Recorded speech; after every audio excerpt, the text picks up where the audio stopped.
Well, hello everybody, all the happy people in the world.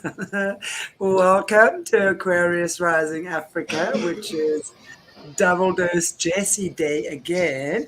You see, we're making up for a lost time the last few weeks, so we will never disappoint. Right? Welcome back, Jessie. Hello, Thank Morné. How is you. everybody and all our gorgeous viewers out there? Hope everyone is well. Mhm. Good. So, last week, very, very interesting. We started talking about military training and particularly, I know we were speaking about the kids, etc. If anyone hasn't watched that interview with Jessie last week, I highly recommend that you do because it's phenomenal. I listened to the interview once again, and I've got to go and listen to it again because there were parts I was busy doing stuff and I wanted to kind of rewind, but I was busy. So I thought, okay, I'll come back again. Very, very interesting. And we're doing some big reveals on this right now as well. So today we're going to be talking about the four main military bases that these guys use. And each of the bases has a different aspect of the Monarch program. So I'm really looking forward to hearing what you have to say about that, Jessie. But before we Absolutely. get on, how are you? How has your I'm week doing been? great. Yeah, doing good. So Oh, well, that's hanging in awesome. there, busy. No real shenanigans this week, but um, Are they leaving you alone for a while? yeah, I'm not gallivanting anywhere. So Oh, that's good. gearing up, Yeah. getting Well, some rest, but yep. perfect. Awesome. Well, I don't know if there's anything from last week that you just wanted to touch back on. But I think what we're going to be Yeah. doing as well afterwards, we on solutions, we're going to be doing again a Q&A. So if you guys have any questions on these topics, please keep it topical. We're not Yeah. going to be answering every other question that there is. We're going to be keeping it sort of to the point. On any of maybe last week's questions that you may have for Jessie, or what we're going to be chatting about today. So kind of we're going to be talking about it and giving you guys an opportunity to ask your questions. So get your little pens and papers ready. Jess, over to you. Yeah, so it might take us more than one show to get through some of this, and I'm not going to give all the details about these things, but the goal is kind of in this to get survivors, to that place where we're talking about it and, beginning to realize kind of how the system has worked against those of us who were in the military programming, whether that was as a child, whether that was later in life as you were older. So, when we understand these things, like how the programming worked and, kind of what they did to us, then it helps us in that healing journey. So the end goal Absolutely. is to be able to work through things and to be able to get some of that healing that we all need. So the base that I want to start with, and we talked just last week how there's kind of four main bases, but it's not limited to that. There's more that they use. These were primarily the four that I experienced, and we talked last week about um, how they begin to do the training and through the different projects like the Looking Glass, the Star Wars programs, and then the Voice of God project. So each of these bases specializes in different aspects of the experiments, the projects that they're doing, but it also connects with the secret cities that that they run and oversee and govern. So and these cities go way back. The one that we're going to kind of talk about today is directly connected with Chicago. Or I'll say all of them have a direct connect to Chicago, but we'll talk about the water base. And Morné, I don't know if you got a chance to look up any pictures that you could post for a minute of that indoor ocean, but there's actually, I'll say, I believe there's 3 bases that have indoor oceans, and these are massive, like, bodies of water. Like, they do training exercises for submarines in there. So, they've got, I'll kind of break it down, but Are they the natural ocean, bodies of water? Are they natural bodies, or have they been man-created? I believe they're natural because I believe that it is connected to the natural because you have the sea life that is also in conjunction with these oceans, doesn't get the same effect that you would get like from like when animals are in captivity. So I think that they, and as you can see, there's like a massive bridge there. But that was one of the areas where I was at. And for part of your training, the first part when you get introduced to that water world is, they're going to start to connect you, see where you're at with your tones. Like we had talked about that how, they want to see your soul tones. They want to see where you resonate with. So, part of that is they're going to start to introduce these sea creatures that also resonate, their voices resonate at those tones. So you have creatures, particularly the whales, because their voice tones are at those first octaves. You also have massive waterfalls.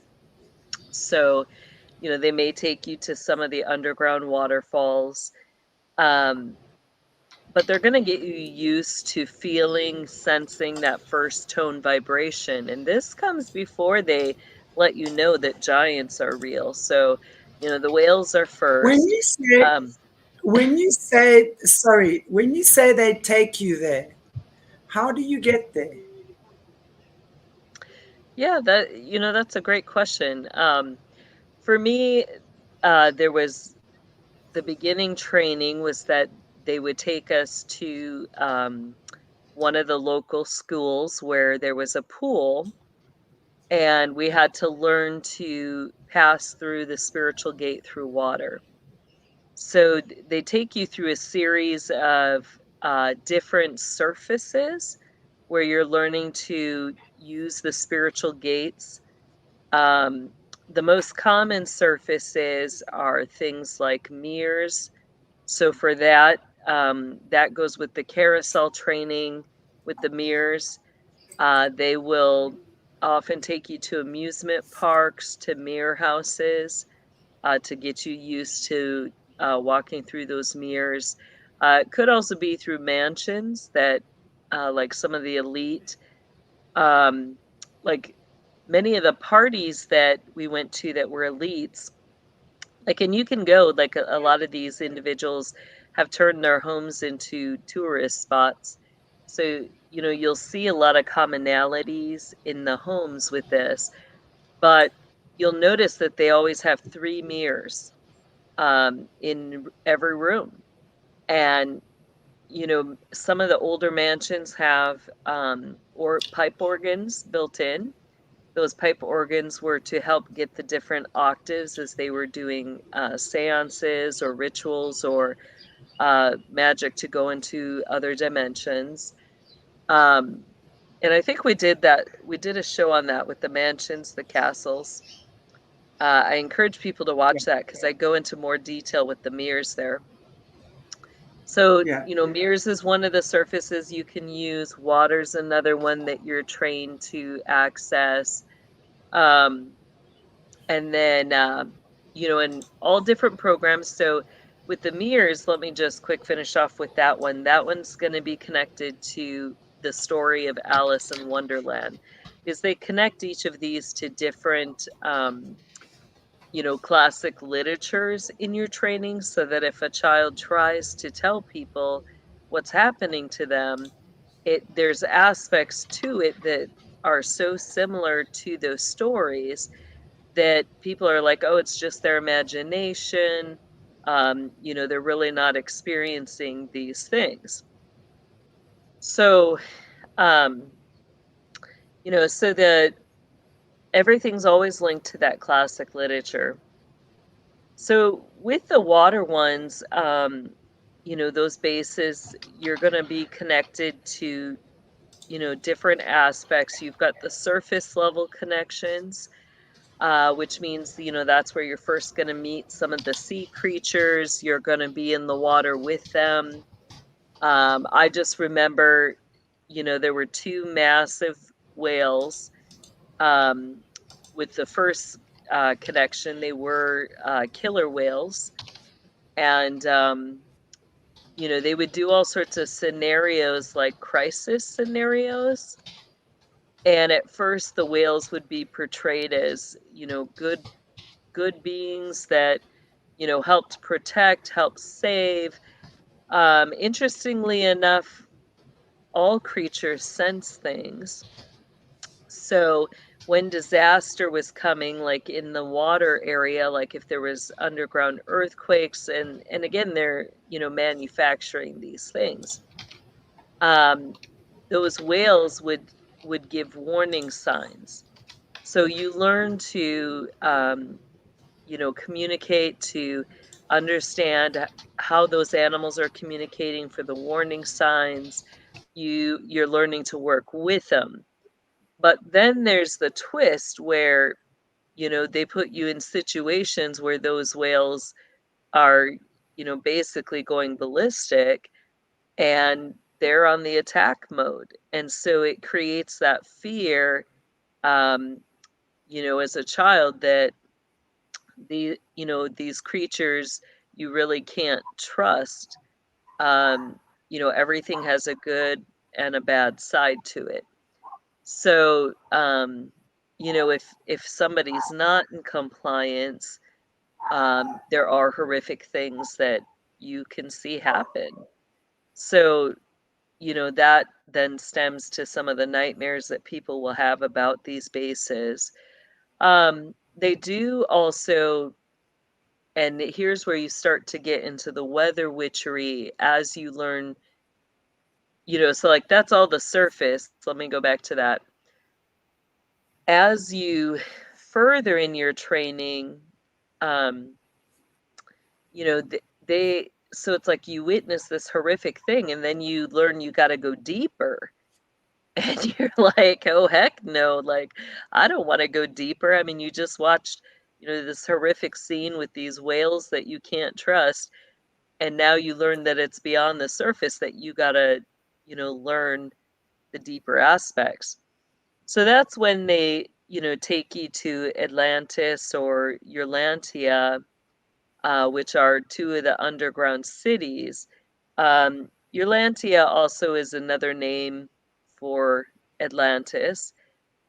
With everything, you have mirrored cities, so the names can be interchangeable. At the same time, you learn through route memory what they commonly use.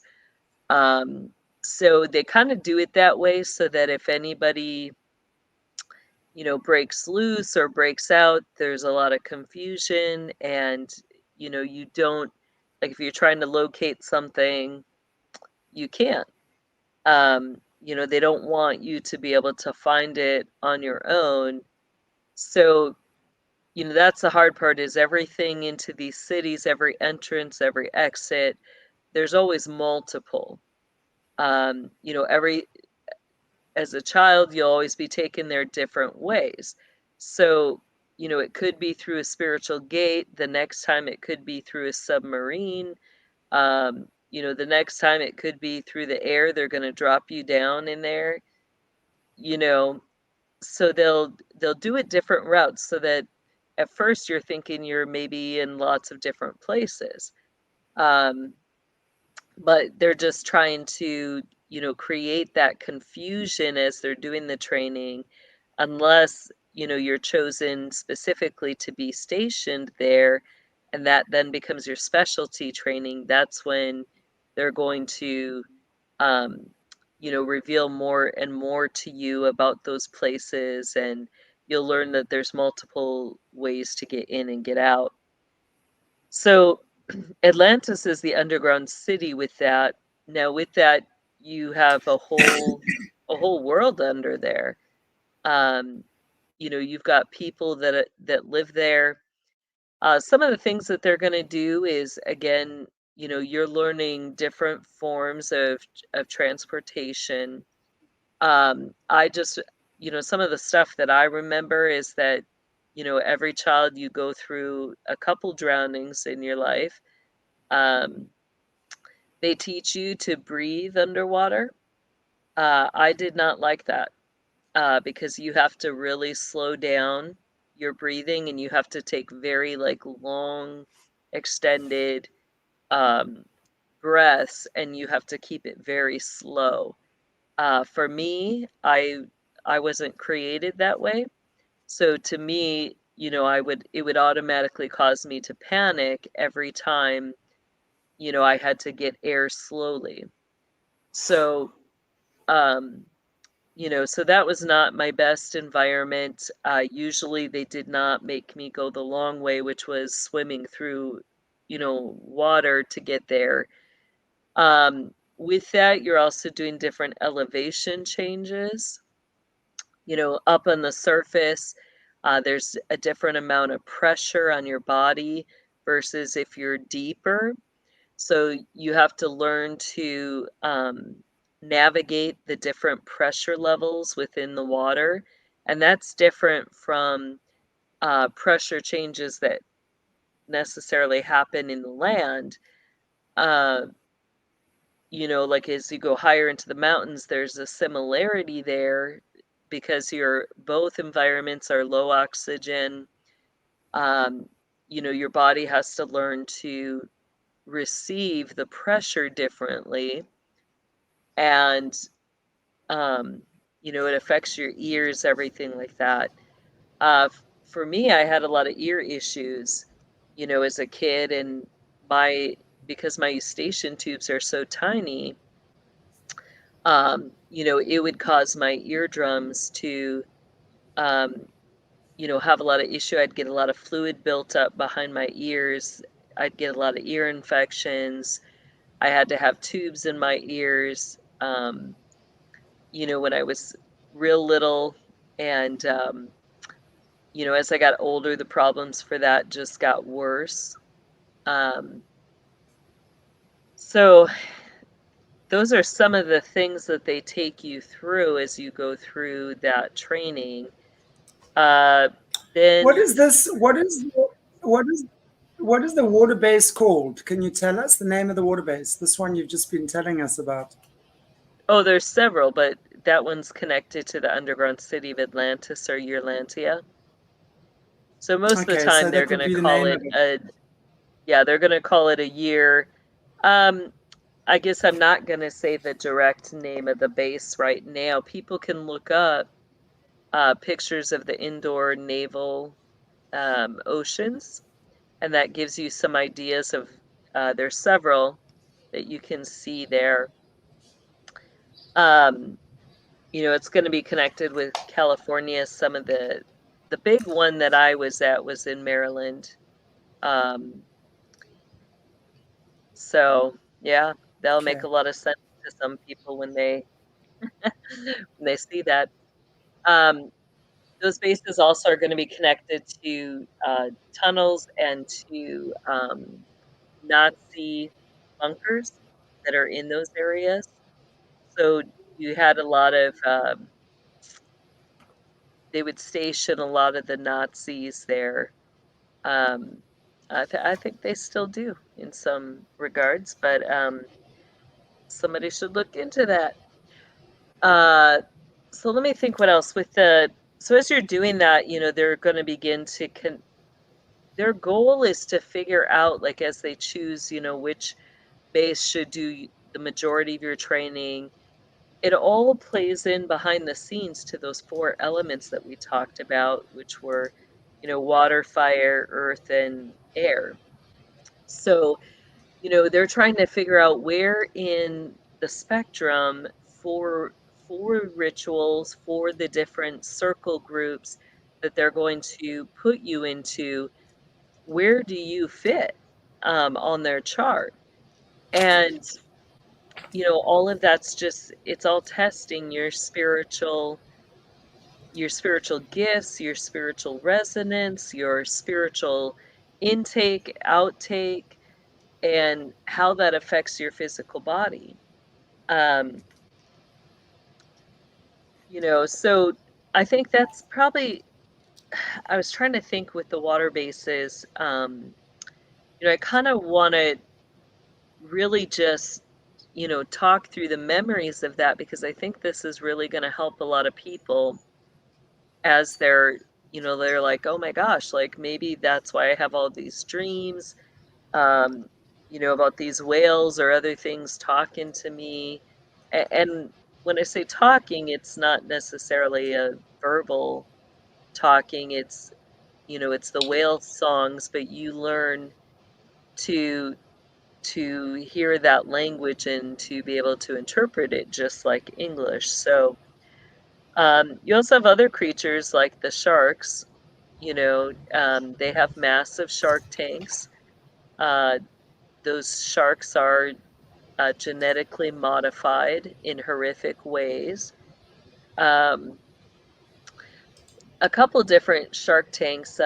You know, the one in the base that I mentioned in the east there.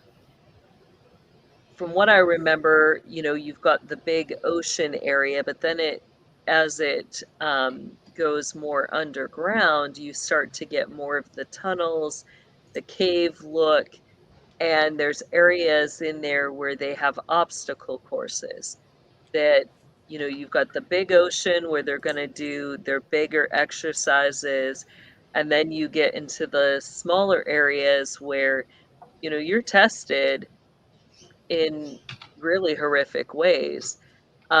With that obstacle course, you know, I just remember the the rock walls around it. You've got several different pool areas where the sharks can be. There's a bridge that goes across that's when I, you know, in the 80s it was a wood bridge. I don't know if it's still a wood bridge. Later they changed it where I don't know the type of material um, that it was, but it was almost like it was like a sort of type of metal, but there was a lot of metal fibers that interconnected and twisted, so it still kind of had that look or that effect of a rope bridge, but it was all different forms of um, a metal type material. And they went to that because there was a lot more conductivity and it added more challenges to the obstacle course. You know, the rope and the wood did not necessarily conduct or, you know, allow energy to stay there. So in some ways it was a benefit if you were able to, um, you know, manipulate energy, you could use it when certain attacks came your way. But if you weren't good at energy, you know, and you weren't good at, I'll say movement, you know, you've then got an electrified bridge that you're going to feel the pack of the punch on that the moment you touch it. So the things that they do are both, you know, partially for your benefit if you learn how to use it, but it also is a type of torture. Um, you know, because if you touch Mm, that bridge and it's electrified or has energy going through it, and you know, you aren't skilled at that yet, you better believe you're gonna be smacked straight into that water, and then now you're, you know, fighting off these creatures that do not have, you know, your life. Well, they just don't have your life in mind. So with that, you're not only going to get sharks, there are deeper sea creatures that are along the line of the leviathans. So you'll get the sea dragons. Um, you'll get the hordes of little fish. I don't even know what those things are called, but so they'll, you know, with these obstacle courses, the goal is again to teach you different forms of defense magic, as well as offensive magic. You know, you learn, you're learning to manipulate energy, and that it operates different in different environments, and you have to pull different, you have to give out different based on the environments that you're in. The water, you know, you can't just send energy like through a fireball, you know, in the water. So you have to learn to, whatever your environment is, you have to learn to work with the elements that are in that environment. So there's a lot of, at the water bases, you're going to get more of your base alchemy training, you know, and understanding the different elements. And, you know, from my experience, that those were the first, you know, that base is the kind of the first base that they have you go through. You know, for us, when it started, like the first few times, you know, we would be removed from our classroom. We literally would walk out of the school's doors and, you know, on the side, and we would get into a van, and there we would be driven to the connecting place, um, you know, where the spiritual gate was. With that, you know, the first few times, because they use a pool, like I mentioned earlier, that pool has a high diving board. So they would take us up on that, and they just drop you in the water. And next thing you know, you end up, you know, you are under this mass amount of water, and you're, you know, just trying to find the surface. And as you come up in this, like kind of this underground cemented pool area, but it doesn't look like a pool. I mean, it looks more like you're underground in a, you know, warehouse type building. But as you surface, you know, you see this cement area where you can get up on there. And then you realize, you're like, where in the world am I? You know? And usually they've got people up there who are going to, you know, the first few times they're going to be helping you up. They're going to be watching to make sure that you surface. And, you know, then when you go to leave, it's kind of the same process, only, you know, when they drop you through those portals, like, you know, I would end up, like the first time they dropped me, I flipped onto my back, and so I landed on that diving board, you know, on my back, and it knocked the air out of my lungs. So, you know, you get all these experiences with fear, you know, and you have to learn how to land. You have to learn to navigate that stuff, even if you don't know where they're sending you. You know, at first you have no control over what they're doing. They're trying to teach you, but in that training, they don't sit there and go through a book and say, okay, like when you go up there, you know, this is, you know, if you jump down, jump with your feet straight, and, you know, here's how you land, and, you know, you're going to end up in this and this a place, and you don't need to be afraid. No, no, they don't give you any instructions like that. It's totally learn through observation. You know, for everybody out there, who has been through this training, I just got to applaud us because how many times were we dropped, you know, and you just Wow. you're like, what the heck, right? And it's scary because when you get your breath knocked out or you get an injury, well, guess what? Now, you know, the witchy healer's gonna come and, you Oh know, my they're gonna goodness. help you through it. And you're like, no, no, no, I don't want the witchy healer.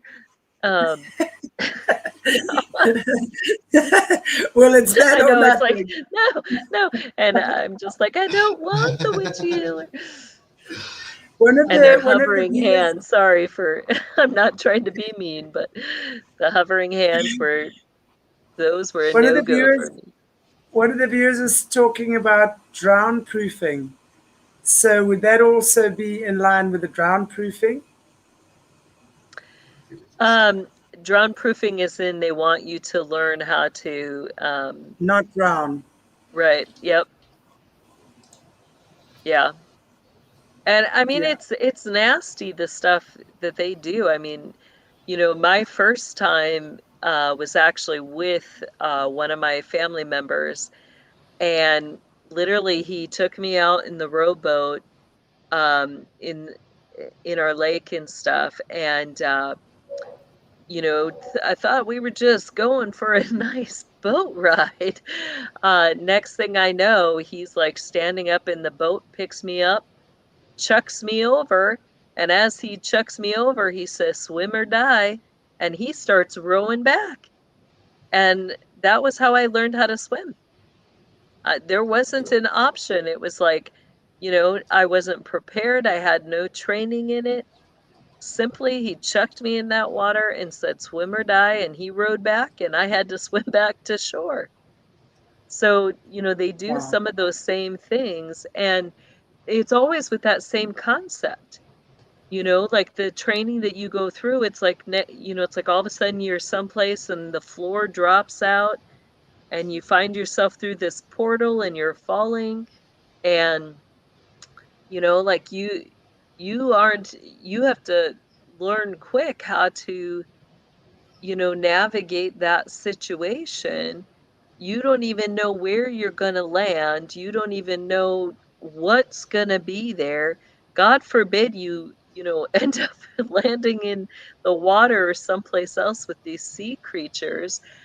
And then you have, you know, so that's the first level. Like they let you experience it kind of like from that first physical aspect. And as you get better at navigating that physical aspect, then the spiritual complications begin, where, you know, next thing you're in the bathtub and you've got this creature that is a spiritual being, like, coming up through your drain or through just through the water, and you're like, "No, I did not just see something in this bath water." And then you're like, "Oh no, I saw something in the bath water." And, you know, you're getting out and you're like, "Okay, I don't wanna take a bath now." So they cause a lot of fear. A lot of times that's with sound too, because, you learn, you know, you're learning both your physical and your spiritual senses. Um, so, you know, like for me with the water training, there was a lot of like all of a sudden abrupt, very loud sounds. And sometimes it would be rushing water. They would, you know, certain parts they would all of a sudden you'd be like in that ocean water, and all of a sudden there would be this flood coming through, this mass amount of water, and you just have to get higher and higher and higher, and the water doesn't stop. You know, so you're looking for, okay, there's a top on this building. How high is this water gonna go? And where can I, like, how do I get out? You know, like you realize if you go up, which is the direction the water's going, you're gonna run out of oxygen because there's no exit there. And you know that by the time that water gets up to the top, it's too much water for you to hold your breath or anything. So you have to learn to like navigate all that. And then, as you get more and more skilled, you learn to operate the gates, the spiritual gates and the portals. You learn that that's your way in, your way out, which is what they want you to do. They want you to know where those spiritual gates are and to be able to access those whenever you need them. So that's part of the training, but they're not going to tell you that. Also you can call on, usually the first few times you learn to call on the sea creatures to help you with your exits and stuff like that. Yeah, it's So horrible. it's okay. So regarding the sea creatures, obviously that for me is always fascinating. Where you obviously, I mean, as anyone knows with a wild animal, you don't. They're unpredictable. You have no idea Right. when they could turn on you. That's just their nature. So they would obviously then use these things, and as you say, to navigate you through. Because I would imagine you would learn to communicate with them in these environments, right? You learn to do animal communication, Right. really, at the end of the day. So you would then learn to establish that connection with them. They would take you to where you need to be. I'm interested though when you said earlier on, and then they also. I'm a little bit scared to ask the question, but I have to ask it. I'm sorry, I do. When you talk about the whales turning on you, or suddenly they would then obviously, I would imagine they would aggravate them somehow. I mean, we spoke about the chimpanzees and the gorillas mainly a few, maybe a year or two more ago, around what they do with the primates in the system and how they get them to turn on each other basically then. So I'm wondering how this works there with these whales.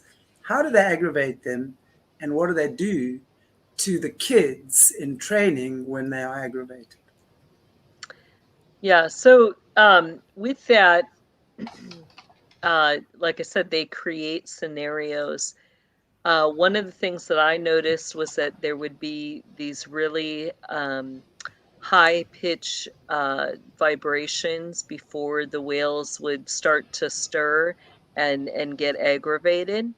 So I think that they were using pitch and tones, sound to cause that switch in the whales. The scenarios I saw, were well, I guess we'll just say like end time ones where, I just remember on the bridge, they would have cars, there would be people in that. Next thing the bridge is collapsing and you've got the whales attacking people in cars as they went in there. Some of those were kids that, were in training that would be included in that. Some were people that, I didn't know. And you'd have people in the water then that you're trying to rescue, you know, but at the same time, you can't rescue everybody the way that they make the scenario. Um, you get people ending up all over.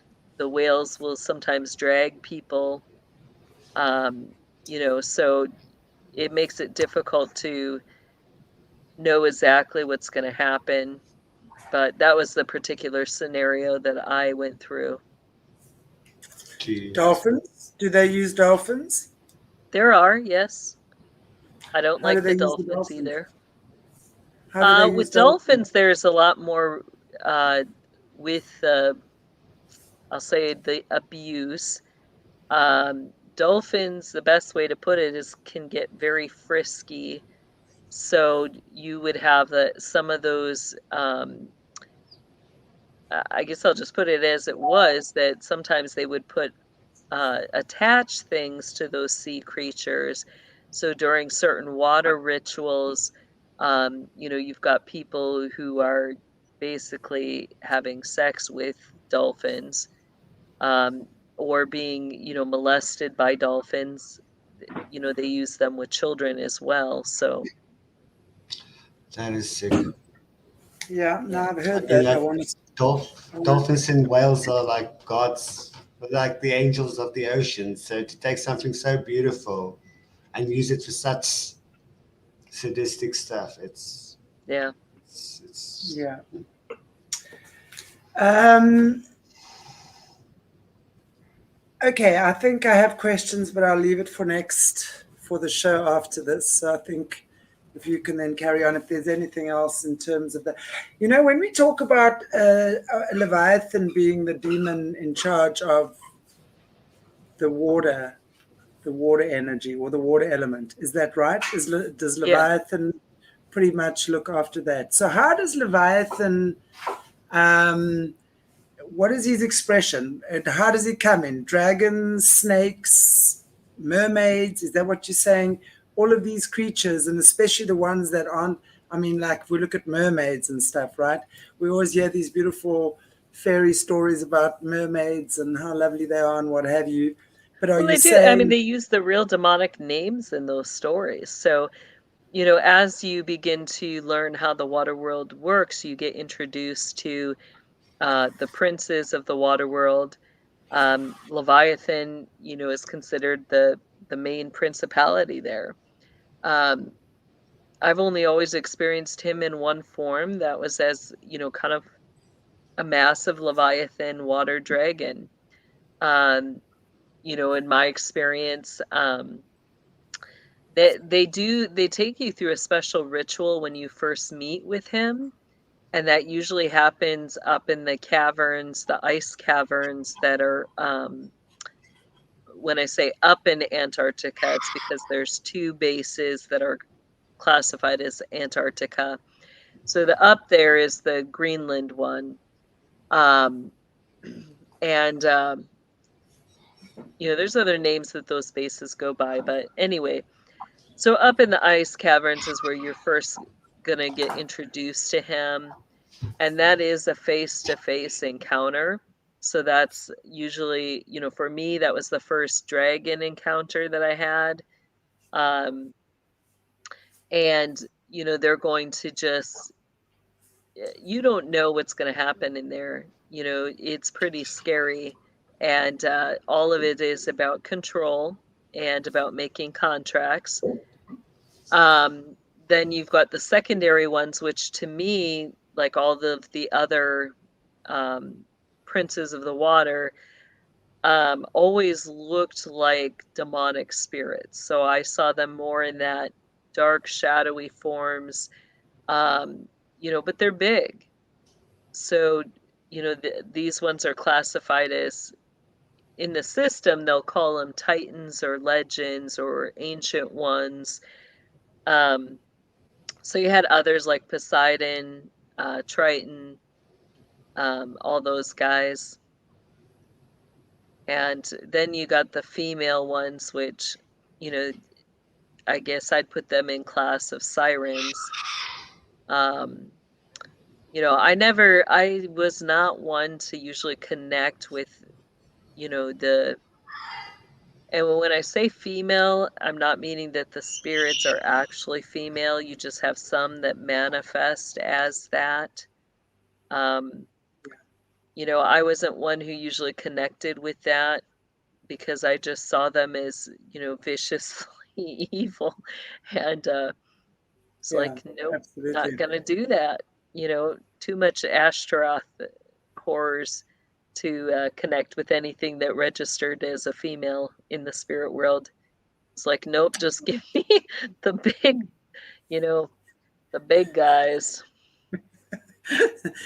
I'm interested. You talk about the kids, obviously the hierarchy kids and the gifted kids who would go through these programs from a young age once they've been chosen by whoever it is that does the choosing. Let's talk about grown military guys. Let's say guys that have joined the military after school. Maybe they've been spotted by the spotters, as we call them, to be pretty good at certain skills. They would then maybe get offered opportunities or whatever in the military. Would they also, even though they might not have any childhood training in the system, would they also then, if they have the correct gifts, I would imagine, obviously not just any dude that's going to the army, but I'm talking about if they've been spotted and have particular skills, would they go through similar training as well to get them into these weird and wonderful places? Some, I think it just depends on what their skills are. Some they do other scenarios. So, I think this is where some of the pirate stories and, those who've been on the Navy ships and the submarines, with them, they might not necessarily, I guess my belief is that they do go through the base training. They may not experience all the aspects of it that, a child being trained in that environment might. But, what I witnessed was that then, like, as I went through the different, like the upgrades, like you start off at the one and then they upgrade you to the next. So the next upgrade then is Neverland for water training. So at that base, then you get more of the, it's off the Pacific Ocean. So then you get more of um, what would you call it? The island training. You get more of, the introduction to mermaids and other things like that. So with that, the training is different. And I don't know how to go into that further, but, again, you're going to have the different levels where you have to pass certain things before you get to be introduced to the next level. Whereas with a kid, there aren't necessarily all the challenges. Like if they want you to have that water training, you're just going to find yourself in those situations. So I think that, that's probably the biggest difference is that if you start out later in life, it's almost like you have to seek it, you have to pass it, and the more you pass, the more it's going to be revealed to you. Wow. Absolutely crazy. I mean, who are these people commanding these bases? Are they well known to us? Yeah, U.S. generals for the U.S. military. I think some things I definitely need to wrap my head around because it's insane to me to think that there's just the differences, the different faces, right? Right. Yeah, I'm just seeing after 50, after the age 15 initiation begins. Wow. So, I would imagine getting all that the basic training. And then, because what I wanted to actually ask you earlier is that, you were saying that you would go there, and if you were not really resonating with that base, you would then go to another base to where you were resonating. Mm-hmm. So I'm wondering what the people who resonate with, let's just say in this instance now, water base, actually do there. But I think you're actually answering my questions, right? Because it's just going into you got to think witchcraft, okay? So, their goal is not to just have you go there and have a good time. It's not a vacation. The system's job is to train you in different forms of defense and offense magic. and that's to protect the system. And as we have these underground cities, these underground worlds that are, you know, connected to ours, there's alliances, there's treaties, there's wars, you know, so they want to have the top magic people understand how to operate in these environments. So the whole goal is to teach you the different forms of magic. Why? So that, you know, if they want to declare war, or if you have others declaring war, you know, they've got people who can fight and protect. Um, you know, so it's all about, you know, providing protection for the system. You know, you can't trust demonic spirits. They're going to attack. Yeah. That's what they, you know, that's what they do. So, you know, the best thing they can do is make alliances with as many as they can make alliances with. Yeah. And those spirits choose humans that they want to work with, you know, so Yeah. they're looking for those kids that can either host, channel, connect with those spirits as much as possible. And, you know, so they can make those alliances with them. Yeah. And, Absolutely. yeah. So you were saying earlier on that there are people that live in Atlantis. My There are. question is, would these be okay? Well, let me just ask you this way: who lives in Atlantis? From what you've You get a seen, lot of people. I mean, you get a lot of different people. I think it's been generational. I think some of those individuals are people that, you know, originally they've left there, and then, you know, those would be classified the Atlanteans, that they've, you know, been born, bred there. You know, behind each of these bases, you have breeder programs according to the genetic manipulations that they want to try to create. So that's a whole nother aspect to that part of the military, is that, you know, you've got the one side that is focused on defense, which I feel fell under, you know, the Department of Defense and Michael Aquino. You have the other side that fell, you know, in the intelligence community, which, you know, was John Brennan. And from what I saw with that, you know, always the focus on what manipulations can they make, for those programs, those experiments that are going to give them a heads up.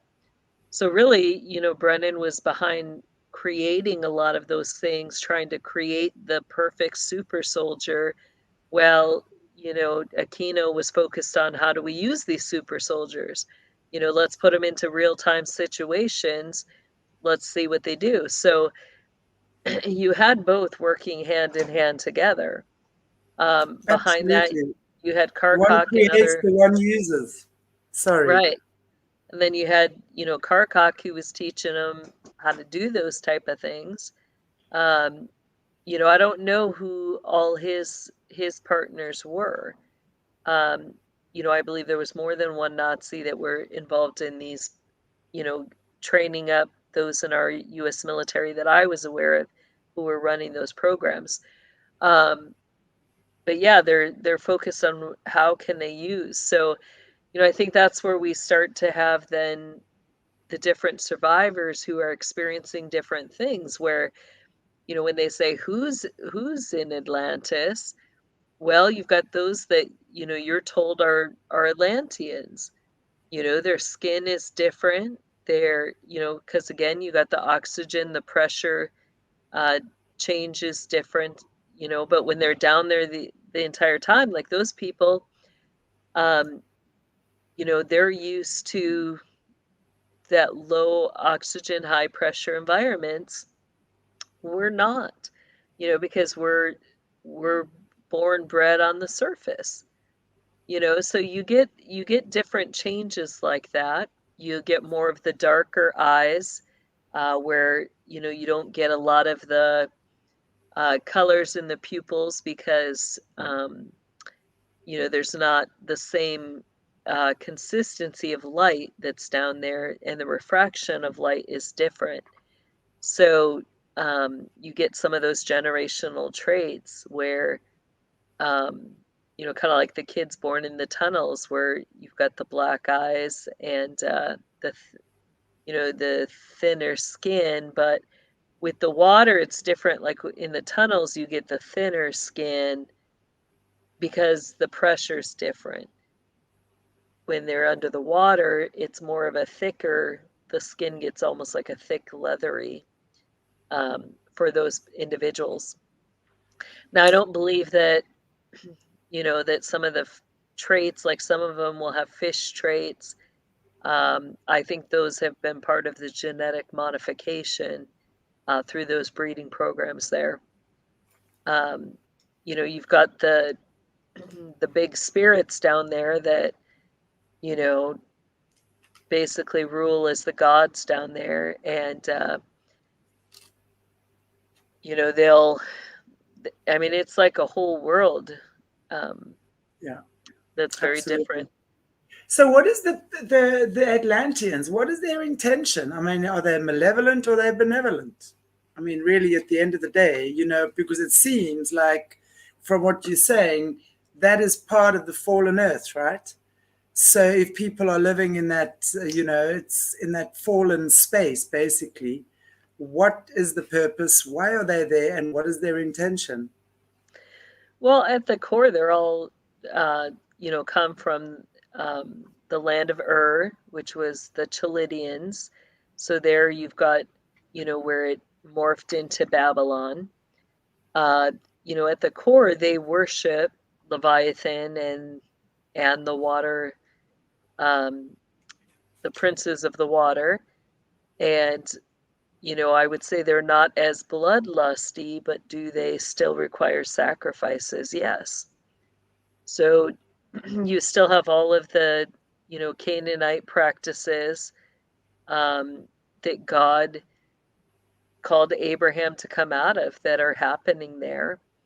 I just find this very interesting because wherever we are, I mean, how many, just as a human being, how many animals do we sacrifice every day so that we can eat? You know what I'm saying? And how many animals get sacrificed by Satanists so that they can have a spirit operate through them, right? So if we're looking at all these other nasty, call it cultures, species, whatever, and we're saying that they are taking sacrifices, I can understand that they are taking sacrifices, but I'm saying, are we as humans actually any different? So because we're taking sacrifices every day from animals to eat, we are completely oblivious to the spirit of the animal and what that animal went through to end up on our plate. So where does this actually end? Where do we as humans who live on the surface of the earth and profess to be the top of the chain, food chain, most of us think, right? But, you know, where does it end? So everyone is sacrificing everything, and no one seems to be making any changes to their own personal contribution to these sacrifices. Because really, at the end of the day, we all belong to God. And if we're blaming everyone else and everything else for making sacrifices for whatever reason or purpose, where does that actually end? Because the way I see this, it's an ongoing, what do you call it? There's an ongoing cycle. You know, they have to be specialists at, you know, breeding, procuring those things so that they then have stuff to sacrifice. So there is that mixture of, you know, at the core, they're going to be sacrificing to these demonic spirits, but they also are going to be, you know, caring for the water. That's their job, you know, for the water worlds, is to ensure that things with the water are good. You know, they're going to be invested in the purity of the water, and, you know, seeing what do they all have to do to keep that water pure. Yeah, It's kind of a, a two-edged cycle that just keeps going and going. So I think, those of us who deem ourselves to be the most intelligent should really just decide to put an end to all sacrifice. As long as we are contributing to hurting another, harming another, contributing to the demise of another's life, we need to look at ourselves. That's the way I see this. Because everyone is looking at everything and everyone feels justified because they need to. Really, at the end of the day, the only one who's not agreeing with the sacrifice is the one being sacrificed, I'm sure. The one being sacrificed does not really want to be sacrificed because everyone's life is as important to them as your life is to you, whether you're a tick or an ant or a flea. So it's like, at the end of the day, I find this very interesting. Everything requires a sacrifice, it seems. When you're looking at the Nephilim giants, they require human sacrifice, and they are appeased that way by what I'm seeing. You're talking about the water element and the water energies, the Atlanteans that require sacrifice. Human beings require sacrifice. So why are we changing it? If we're the most evolved, we should change that, right? Come on. Stop hurting other creatures. It's that simple, and it begins with you. Anyway, Jess, I'm gonna say we should continue this on the other channel, and I'm gonna say 3:15, which gives us about 40 minutes. So 3:15, which is 9:15 for you Eastern time, right? I'm getting it right. Yep. So, but before we do, I would just like to ask you if there's anything else you want to say, and just end off in prayer for us, please, before we take it over. Yeah. Heavenly Father, we just thank you so much for this day. I thank you that we can just process, we can talk through some of this stuff. I know that there's people listening today that this is going to resonate for them. And I just ask for that safe environment, that we would be able to process the things that we experience, the things that we have dreams about, that we have memories about. I ask for that safeguard that as each one is thinking through these things, that they'll be able to write it down. They'll be able to draw pictures, and that you will hold us steady as we do the memory work, Lord. I ask for your grace, that you would help us to put puzzle pieces together, that we would begin to understand how things have been operating, how we were trained, and that you would show us how to reclaim that for the glory of your kingdom, that you would return to us the things that the enemy twisted, or the spiritual abuse that the enemy has caused to us, Lord. We ask for that full restoration, and we ask for it in your powerful name, Jesus. Amen. Amen. Amen. Thank you, Jessie. That was great. So yeah, we're keeping it an hour because we've got Jessie later again in 45 minutes, 9:15 Eastern time, 3:15 GMT +2 here where we are in Zar. Okay, everybody, thank you so much for watching. God bless you all. Like, share, subscribe, please. Get this information out. It's so important. I'm loving this intel, by the way. Thank you, Jessie. It's very, very, very, very interesting. And guys, so if you have any questions, find us on Solutions a little bit later, or we might even just take the convo a little bit further. Who knows what could happen? Anything is possible. I think we'll take it further. So I think so too. We'll catch you there. Cheers, guys. Cheers.